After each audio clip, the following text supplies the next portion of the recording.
नमस्कार. पुन्हा एकदा आरएस अपडेट गुरु या युट्यूब चॅनलमध्ये आपल्या सर्वांचं हार्दिक स्वागत आहे.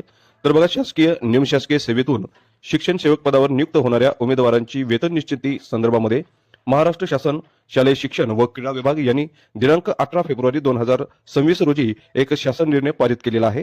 तर हा शासन निर्णय नेमका काय आहे हे जाणून घेण्याच्या अगोदर आपण जर या चॅनलवरती नवीन असाल तर चॅनलला सबस्क्राईब करून घ्या. व्हिडिओ आवडल्यास लाईक व शेअर जरूर करा. तर बघा मित्रांनो, राज्यातील स्थानिक स्वराज्य संस्थांच्या शाळा तसेच 100% अनुदानित खाजगी शाळा ज्यामध्ये प्राथमिक, उच्च प्राथमिक, माध्यमिक, उच्च माध्यमिक शाळा तसंच अध्यापन विद्यालये, शासकीय विद्यानिकेतन व सैनिकी शाळा यांचा समावेश आहे.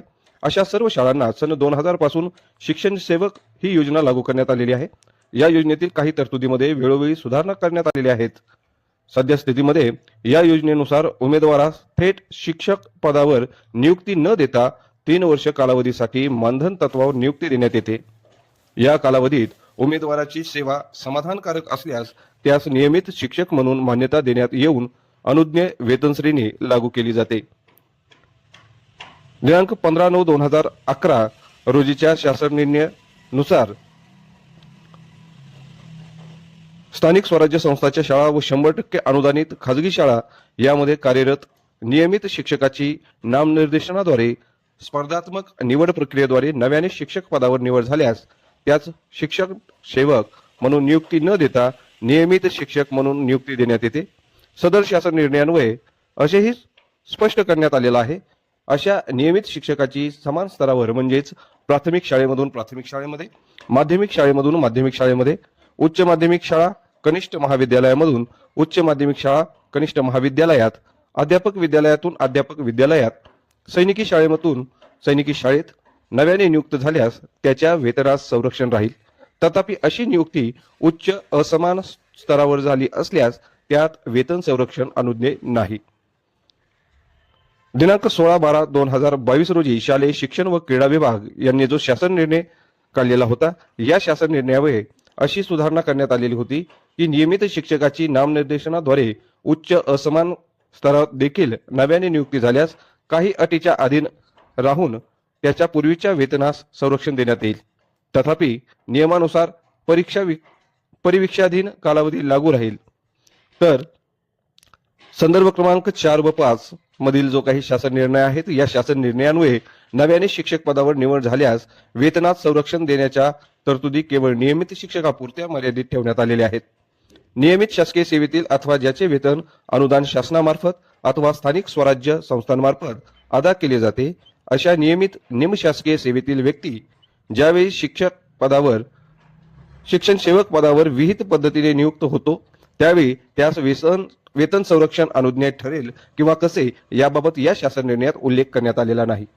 नियमित वेतन श्रेणीत वेतन आहरित करणाऱ्या व्यक्तीची नव्याने शिक्षण सेवक पदावर निवड झाल्यास त्यात शिक्षण सेवक योजना लागू करता ज्या शिक्षकीय पदावर निवड झाली आहे त्या पदाची नियमित वेतन श्रेणी प्रचलित नियमानुसार लागू करावी असा न्याय निर्णय संदर्भ क्रमांक 6 अन्वये पारित करण्यात आलेला आहे.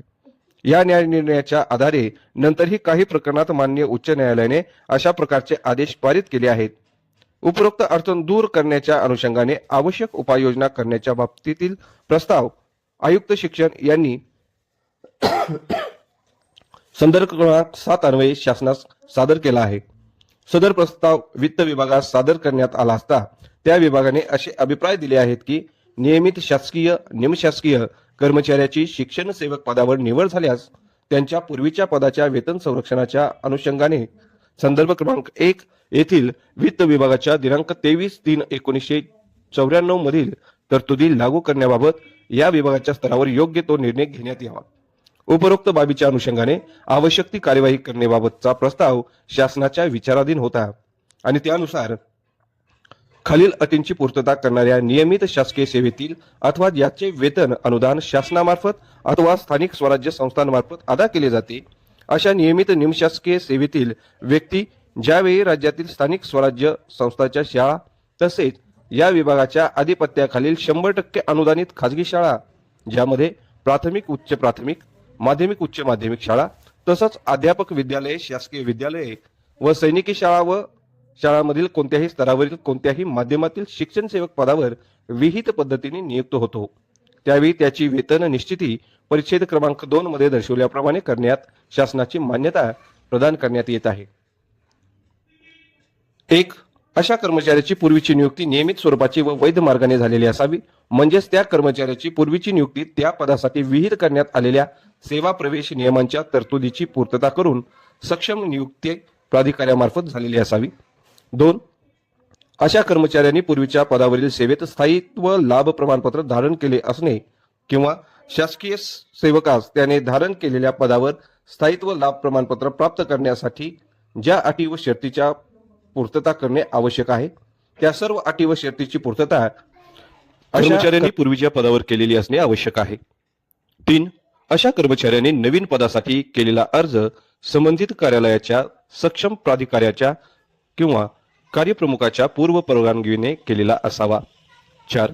पूर्वीची नियुक्ती व नवीन नियुक्ती यामध्ये बदलीच्या नियमानुसार अनुज्ञेय असलेला पदग्रहण अवधीहून अधिक खंड असू नये. 2 मधील 1. पूर्वीच्या पदावर आहारित केलेल्या अंतिम वेतनाचा टप्पा अनुज्ञेय असलेल्या नवीन वेतन श्रेणीत समाविष्ट नसल्यास नवीन वेतन श्रेणीच्या किमान टप्प्यावर या उमेदवाराची वेतन निश्चिती करण्यात यावी. पूर्वीच्या पदावर आहारित केलेल्या अंतिम वेतनाचा टप्पा अनुज्ञेय असलेल्या नवीन वेतन श्रेणीत समाविष्ट असल्यास नवीन वेतन श्रेणीतील अशा टप्प्यावर या उमेदवाराची वेतन निश्चिती करण्यात यावी. सद्यस्थितीत ज्या उमेदवारांचा शिक्षण सेवक कालावधी चालू आहे अशा उमेदवाराची वेतन निश्चिती उपरोक्त परिच्छेद क्रमांक 2 मध्ये दर्शवल्याप्रमाणे या शासन निर्णयाच्या दिनांकापासून करण्यात यावी. शिक्षण सेवक पदावरील रुजू दिनांकापासून अशी वेतन निश्चिती अनुज्ञेय असणार नाही. उपरोक्त प्रमाणे वेतन निश्चिती करण्यास मान्यता देण्यात आली असली तरी अशा उमेदवारांना एकूण 3 वर्षाचा परिवीक्षाधीन कालावधी लागू राहील. अशा प्रकारचा शासन निर्णय हा दिनांक 18/2/2026 रोजी पारित झालेला आहे.